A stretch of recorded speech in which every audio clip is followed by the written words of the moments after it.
사람들은 새로운 목사님이 그 교회로 부임하였기 때문에 그 목사님의 부활주의 설교를 들으려고 평소에 다니지도 않던 사람들까지 그 교회로 몰려들었습니다.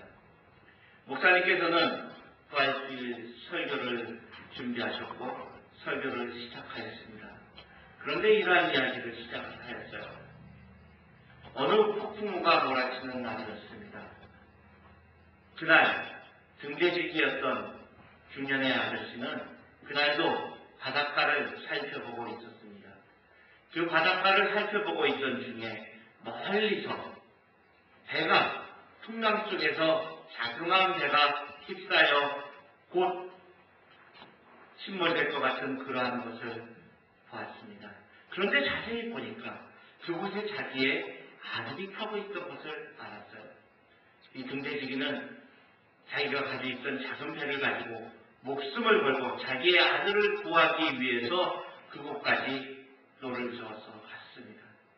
그런데 가까이 가서 보니까 그곳에는 자기의 아들과 아들의 친구가 같이 있었고요.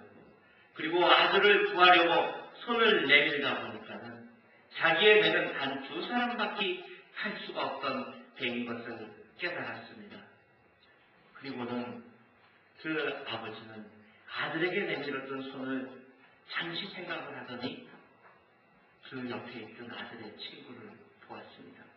그 친구는 이 사람이 자기의 아들을 구할 것을 알고 이미 포기하고 체념하여서 눈은 이 실망함을 가득하였던 그 얼굴을 보았습니다.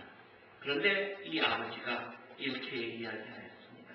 아들아, 너는 주님을 영접하였기 때문에 지금 죽어도 천국에 갈 수 있지만 너의 친구는 아직 주님을 모르지 않니?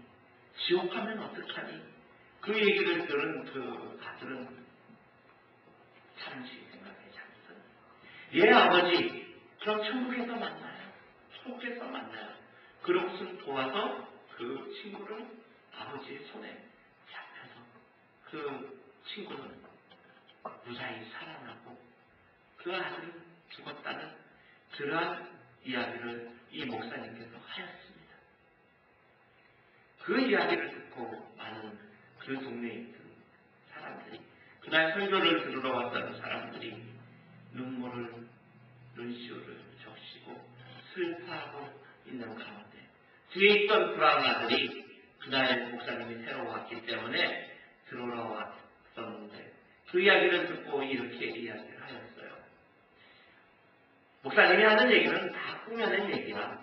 설마 세상에 자기 목숨을 버리고 자기 아들을 안 구해두고 그렇게 죽을 리가 없어. 다 꾸며낸 얘기일 거야.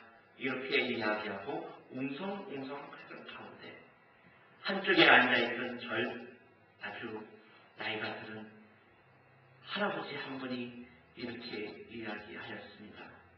목사님의 이야기는 다 맞는 이야기일세. 그 아들이 바로 나의 아들이었고 지금 말씀을 전한 그 목사님이 그때에 구원받은 친구였다네. 오늘은 부활주일입니다. 하나님의 아들 독생자 예수 그리스도께서 이 땅에 보냄을 받으시고 사람들에게 고통을 당하고 멸시와 모욕을 당하고 각종 누명을 집어 써서 십자가에 달려서 돌아갔던 예수님께서 다시 부활하셨던 그것을 기념하는 날인 것입니다. 2000년 전에 예수님께서는 하나님의 아들임에도 불구하고 이 세상 천지 만물을 창조하신 하나님의 아들임에도 불구하고 멸시와 천대와 모욕을 받았던 것을 우리는 알 수가 있습니다.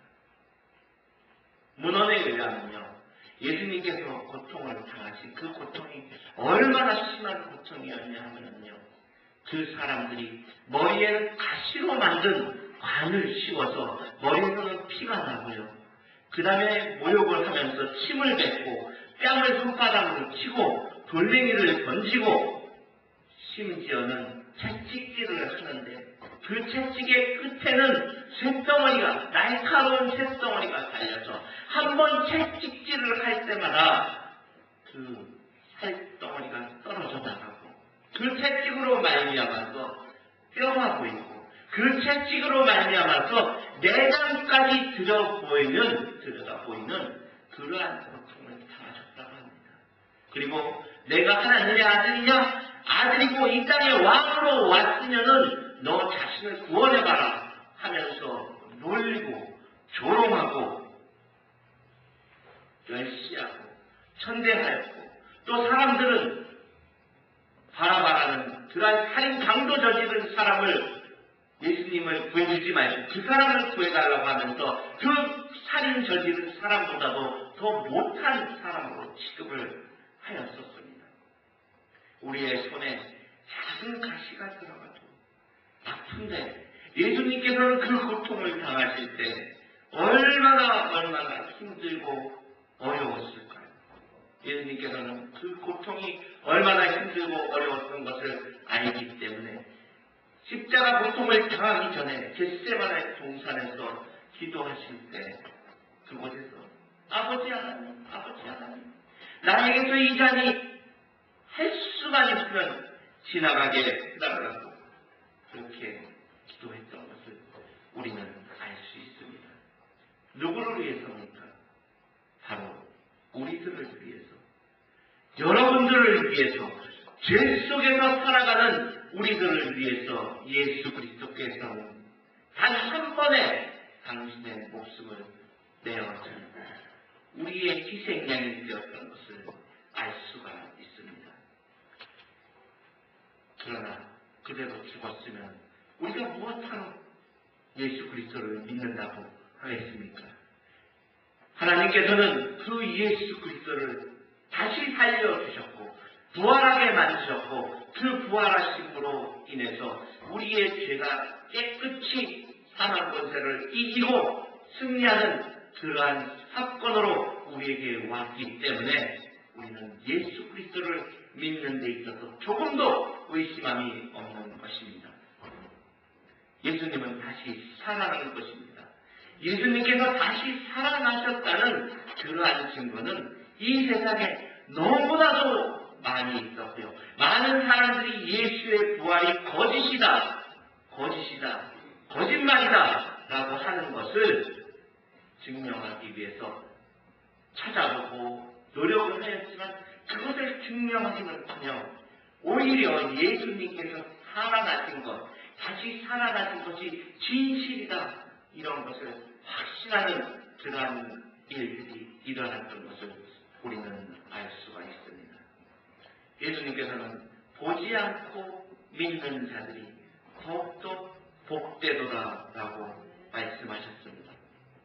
2000년 전에 안식 후 첫날 이른 아침에 막달라 마리아와 여러 여인들이 무덤 앞으로 다가갔습니다. 그런데 그 무덤 앞에 가서 무엇을 보았습니까? 돌이 옮겨져 있고요, 예수님의 시체가 사라진 것을 보았습니다. 세마포는 접혀져 있었고요, 머리를 쌌던 천은 그대로 풀러져 있어서 있던 자리에 놓여져 있던 것을 알았습니다. 그리고는 그 여인들은 바로 예수 그리스도를, 다시 살아가신 예수 그리스도를 만났던 것을 우리는 알 수가 있습니다. 오늘 저는 주님의 부활의 사건을 통해서 우리의 신앙은 어떠한 방향으로 가야 하는지 생각해 보고자 합니다. 우리는 첫째로 우리의 믿음의 모습을 보아야 합니다. 세상의 모든 생명체들은 이 세상에서 태어나는 그 순간부터 죽음을 향하여 달려가고 있습니다. 살아있는 것들은 죽음을 피할 수 없는 것을 우리는 알고 있습니다. 죽음은 창조주 하나님께서 생명체에 부여한 하나의 운명이라고 할 수가 있습니다.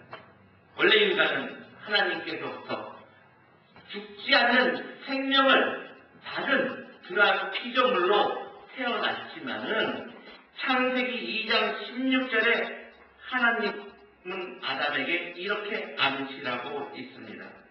이 동산에 있는 나무 열매는 무엇이든지 마음대로 따먹어라. 그러나 선악과 나무 열매만은 따먹어서는 안 된다.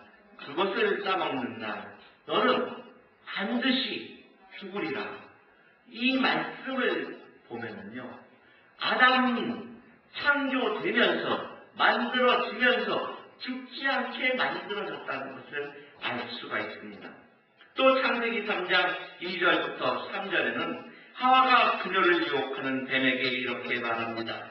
하나님께서는 이 동산 한가운데 있는 나무 열매는 무엇이든지 마음대로 따먹되 죽지 않으려거든 이 동산 한가운데 있는 나무 열매만은 따먹지도 말고 만지지도 말라고 말씀하셨다. 그렇습니다. 이 말씀에 의하면요, 선악과를 따먹지를 않았으면은 아마 인간은 영생을 누릴 수가 있었고요. 또 죄악에서도 벗어날 수가 있었을 겁니다.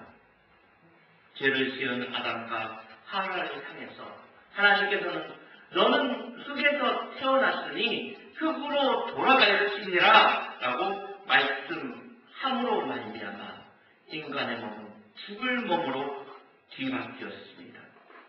그때부터 사람들은 죽음을 두려워하고 영원히 사는 것을 꿈꾸면서 환상을 보고 또 동양에서는 신성과 같은 허구의 존재를 만들어서 삼천갑자 동방사기가 오랜 시간 동안 죽지 않고 살았다는 그런 전설적인 이야기를 만들어내고요. 또 히랍에서는 히랍 신화를 만들어서 다른 엉뚱한 신들을 만들어 그 신들은 죽지 않는다는 그러한 것들을 생각을 하면서 죽음을 벗어나려고 하였던 그러한 일들을 우리는 알 수가 있습니다. 그러나 구약 성경을 보면은 하나님 앞에 그냥 죽지 않고 들려 올라간 죄가 없고 흠없고 깨끗한 두 분이 있는데 에녹과 엘리야가 들려 올라갔던 것을 우리는 알 수 있습니다. 예수 믿고 천국 가서 영원한 삶을 누릴 수 있다는 것을 아는 순간 우리의 생각은 죽음에서 벗어날 수가 있는 것입니다. 그러한 축복은 어디에서 나올까요? 바로 예수님의 부활의 사건을 확신하는 데서 우리는 그 믿음이 나올 수가 있는 것입니다. 우리가 믿어야 합니다. 무엇을? 예수 그리스도의 부활의 사건을 믿어야 하는 것입니다. 우리가 조금이라도 틈을 보이면요, 그 틈을 통해서 사탄은 그 틈을 헤집고 들어옵니다. 아무리 작은 틈이라도 말이죠. 지금 한국에서는 사대강 사업을 벌이고 그곳에 보를 만들었다고 합니다. 그런데 그 보에 틈이 있다고 합니다. 그 틈은 아무것도 아니라고 생각을 할 수가 있지만 네덜란드가 바다보다 낮아서 보를 만들어서 뚝을 만들어서 쌓아 놓았지만은 그 네덜란드에 만든 그 뚝이 자그마한 틈이 생겼을 때 온 네덜란드가 물속에 잠기는 그러한 상황에 다다랐을 때 한 작은 소년이 그 틈을 자기의 손으로 막음으로 인해서 그 나라가 다시 한번 살아났던 것을 우리는 알지 않습니까? 그 틈, 바로 그 틈을 막이는 사탄은 그 틈을 노리게 되는 것입니다. 우리의 신앙생활도 믿음으로 간단히 채워지고 틈이 없을 때에 우리는 바로 서 있을 수가 있고요. 무너지지 않게 되고요. 하나님 나라로 가는 영원한 축복의 삶을 누릴 수가 있게 되는 것입니다. 얼마 전에 이스라엘에서 아주 놀라운 사건이 일어났습니다. 미국에서 믿음 생활을 한 고고학자가 발견을 한 그런 귀한 일입니다. 법궤 아시죠? 출애굽할 때 들고 다녔던 그 법궤. 구약 시대에 있던 그 법궤가 아론의 쌍난 지팡이와 십계명이 들어있는 그라 새겨진 돌판과 만나가 들어있는 그 법궤를 발견을 하였다고 합니다. 그 수백 년, 수천 년 동안 찾아다니던 그 법궤가 발견이 되었는데 이스라엘 정부에서 그것을 비밀로 숨겨놓고 알리지 않고 있는데 그것을 발견한 그 미국의 고고학자이며 선교사인 그 분의 간증을 저는 들었습니다. 영상으로 떠있는 것을 들었는데요.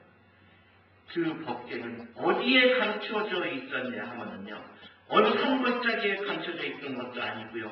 누가 자기의 왕궁에 감춰놓은 것도 아니고요. 어느 땅속 깊은 곳에 감춰놓은 것도 아니고 바로 예수 그리스도께서 십자가에 달려 돌아간 그 골고다 언덕의 바로 밑에 있는 지하 동굴에 감춰져 있었다고 합니다. 발견하고 그 땅을 파보고 포기하려고 하는 그 순간순간마다 하나님께서는 영감을 주시고 그것에 따라서 그 학자는, 그 선교사는 그 법궤를 찾으려고 할 때 드디어 법궤를 발견하였고 그 법궤 위에서 핏자국을 발견하였습니다. 무슨 핏자국이었느냐고요? 그 법궤가 있는 그 공간에 동굴 안쪽에 그 바로 위에는 골고다 십자가에 그 십자가가 박힌 그곳에서부터 땅 밑에 법궤가 있는 곳까지 금이가 있었고요. 그때 예수님께서 흘린 그 피가 흘러서 법궤 위에 올라가 있음으로 말미암아 예수님께서는 온전히 제물로서 우리에게 바쳐지고 하나님께 바쳐지고 우리의 죄를 사하여 주신 귀한 사건을 발견했던 것을 그 분은 증언을 하고 있는 것입니다. 그리하여서 연구소에다가 그 피에 그러한 것을 긁어서 가서 분석을 해달라고 하여서 보니까 연구소에서는 그 피를 물과 같이 불려서 섞는데요. 많은 피에서는 DNA를 발견할 수가 없고요. 혈액을 다른 것을 채취할 수가 없는데 이 혈액은 살아있는 것을 알았다고 합니다. 이 연구소에서 살아있는 것을 증명을 해주었다고 합니다. 그런데 더욱더 놀라운 것은 이 혈액에는 그 DNA의 X 염색체, Y 염색체 중에서 여성을 구성하는 염색체는 X 염색체고 남성을 구성하는 염색체는 Y 염색체인데 그 Y 염색체를 발견하지 못하고 오로지 여성의 염색체만 발견되었다는 것을 그 연구소에서 증명을 하였다고 합니다. 이 사실을 이스라엘 정부는 밝히지 않고 기밀 문서로 보관을 하면서 이러한 것을 발설하지 말라고 이 사람에게 이야기를 하였지만은 마치 유대인들이 예수 그리스도의 부활을 부정하기 위해서 병사들에게 그 돌무덤을 임봉을 하고 병사들을 지키도록 하였지만은 그 기준으로 인해서 하나님의 그 땅을 기운됨으로 인해서 그 동굴문이 무덤문이 열려지고 예수께서 부활하신 것을 그 사람들이 다 보았는데 그것을 세상 사람들이 알면 혼란이 일어날까봐 돈을 주고 그 병사들에게 돈을 주고 예수의 제자들이 예수의 시체를 훔쳐갔다라고 소문을 퍼뜨리게 한 것처럼 이스라엘 나라가 지금 그것을 갖다가 숨기고 왜곡을 하고 그리고 감춰놓고 있는 것을 증언을 하고 있는 것입니다. 이분은 목숨을 무릅쓰고 그러한 것을 증언을 하고 있는 것입니다. 그러한 것들이 이 지금 현대의 과학으로 말미암아 동정녀 마리아에게서 태어났던 것을 증명을 하고 있는 것입니다. 십자가에 못 박혀서 돌아가셨던 것을 증명을 하고 있습니다. 그런데 많은 사람들이 다시 살아난 예수 그리스도와 대화를 나누고 예수 그리스도와 같이 음식을 나누고 예수 그리스도와 같이 동행하였던 것을 증명을 하고 있었던 것을 우리는 알 수가 있습니다. 둘째로 변화된 모습을 우리는 보아야 합니다. 예수님께서는 분명히 많은 사람들이 보는 가운데서 운명하셨습니다. 그리고 손과 발이 못 박히고 피 흘림을 당하고 마지막에 허리에 창으로 찔림을 당하여 물과 피를 쏟으시고 목숨이 이미 끊어졌다는 것을 성경은 밝히고 있습니다. 성경의 사복음서에는 예수님의 그 십자가 사건, 부활의 사건을 아주 세세하게 기록하고 있는데요. 그 성경의 내용을 보면은 알 수가 있듯이 하나도 꾸밈이 없이 있는 그대로 기록을 해나간 것을 우리는 알 수가 있습니다.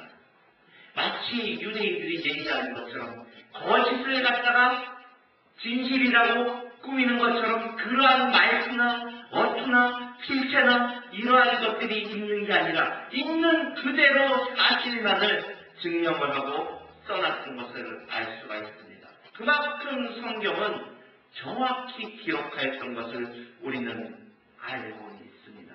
이러한 주님의 부활의 사건이야말로 이 세상 우리가 알고 있는 지식으로 일어날 수 없는 그러한 변화의 사건이었습니다. 예수를 믿는다는 것은 바로 우리가 변화를 받는 그 사건을 믿는다는 것입니다. 그런데 왜 우리는 변화가 되지 않습니까? 왜 예수 믿는 우리는 변화가 되지 않습니까? 예수님의 사랑이 우리 안에 들어와 있고 성령님이 우리 안에 들어오고 주님의 부활하신 그 믿음이 우리 안에 들어와 있으면은 우리는 철저하게 변화가 되어야 합니다.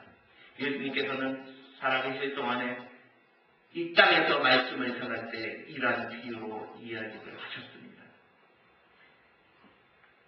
새 옷에 헌 천조각을, 아니 헌 옷에 새 천조각을 갖다가 기워 붙이면은 그 헌 옷은 찢어지고 만다.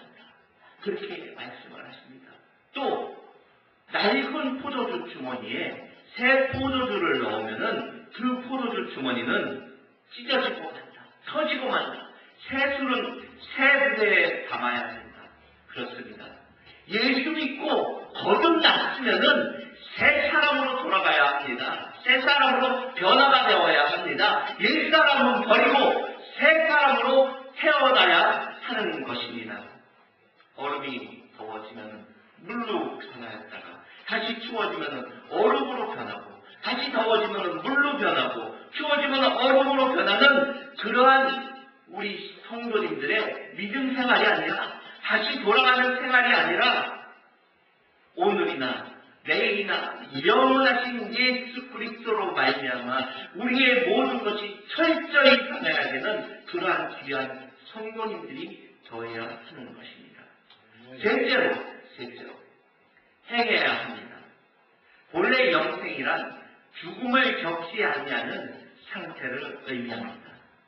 그런데 어차피 인간은 죽을 몸이라는 사실을 인정하고 난 다음에 하나님을 믿고 예수 그리스도를 믿은 다음에 우리에게 다가온 그 영생은 무엇일까요? 그것은 부활의 새로운 생명체일 수밖에 없습니다. 정서적으로 말해서 죽었다가 다시 산 몸은 죄값을 치른 몸이니까 영원히 살 수가 있는 것입니다. 구약성경에 보면은요, 부활에 대한 환상을 그린 사건들이 나옵니다. 에스겔서 37장 1절부터 10절에 보면은 많은 뼈들이 보이고 그 많은 뼈들이 하나님의 말씀을 통하여서 살이 붙고요, 껍데기가 생기고 그 다음에 하나님의 명을 따라서 숨을 불어넣어서 살게 되는 그러한 것을 보입니다. 많은 해골들은 하나님의 말씀대로 모두 살아나서 큰 무리를 이루고 군사가 되었다고 합니다. 다니엘서 12장 1절부터 2절을 보면요, 다니엘도 하나님의 묵시를 받는 중에 티끌로 돌아갔던 재등이 잠에서 깨어나 영원히 살게 될 것이라는 그러한 말씀을 듣게 됩니다. 그러나 신약 성경에는 환상이 아니라 실제로 죽었다가 예수님께서 말씀으로 다시 살리신 그러한 사건들이 나타나지 않습니까? 나인성 과부의 아들, 회당 야이로의 딸, 그 다음에 마리아와 마르다의 오빠 나사로 등의 그러한 사람들의 다시 삶을 증언을 하고 이야기를 하고 있습니다. 그런데 그 사람들은 그 육체가 다시 살아났지만은 죽었던 것을 알 수 있습니다. 죽었던 것을 알 수 있습니다. 성경은 예수님과 같이 생사고락을 같이 했던 그 제자들, 그리고 예수님을 따라다녔던 여인들, 그러한 여인들이 경험한 생생한 예수 부활의 경험을 적어놓고 있습니다. 예수님의 부활한 몸은 다시 썩어질 몸이 아니라 영원히 사는 그러한 몸으로 다시 살아났던 것을 알 수가 있습니다. 예수께서 십자가에 달려 돌아가면서 회장의 장막이 찢어지면서 위에부터 아래로 찢어지면서 그때 많은 사람들이 무덤이 열리고 죽은 자들이 다시 살아났던 사건을 우리는 성경의 기록에서 볼 수가 있습니다. 하나님께서 그 아들 예수 그리스도를 천국으로 불러 올라가시고 하나님의 우편에 앉아 계시도록 하였습니다. 이러한 의미에서 예수 부활의 사건은 이 세상 역사상에서 단 한 번도 찾아볼 수 없는 그러한 귀한 생명의 새 생명을 얻은 그러한 사건인 것을 알 수가 있습니다. 우리는 그 사건을 믿음으로 말미암아 우리도 성도님들의 한 사람 한 사람이 주님 앞에서 새 생명을 얻어서 영원한 삶을 가질 수 있었던 것을 우리는 믿으시기 바랍니다. 그런데 그러한 생명을 받은 다음에 우리는 행해야 됩니다. 무엇을 행해야 합니까? 예수님께서 비유로 얘기한 선한 사마리아인과 같은, 바로 예수님께서 강도 만난 자의 이웃은 누구냐? 바리새인들이냐? 믿는 자들이냐? 아니면 이방인이라 칭함을 받은 사마리아인이냐? 우리는 그것을 알아야 합니다. 구체적으로 우리는 믿는 자로서의 본을 보이면서 전도하면서 선을 행하면서 신앙생활에 열심을 내고 구제생활을 하면서 자신을 앞으로 늘리지 않게 하는, 하나님을 영원하게 하고 주님을 찬양하면서 항상 말씀과 기도로 생활하는 우리 성도님들이 되면서 묵상의 생활을 하는 귀한 성도님들이 되어야 하는 것입니다. 그것을 실천하는 우리 성도님들 되시기를 주님의 이름으로 축원합니다. 오늘에 있어서 부활의 의미는 이 세상 사람들이 만든 종교가 아닙니다. 예수의 삶을, 교훈을 기억하고 다시 우리가 그것을 따라가는 그러한 종교가 아닙니다. 부활의 종교, 예수 그리스도를 믿는 우리 기독교는 다시 살아나는 영원한 생명을 가진 하나님께서 우리에게 주신 축복의 귀한 그러한 사건임을 우리는 알아야 합니다.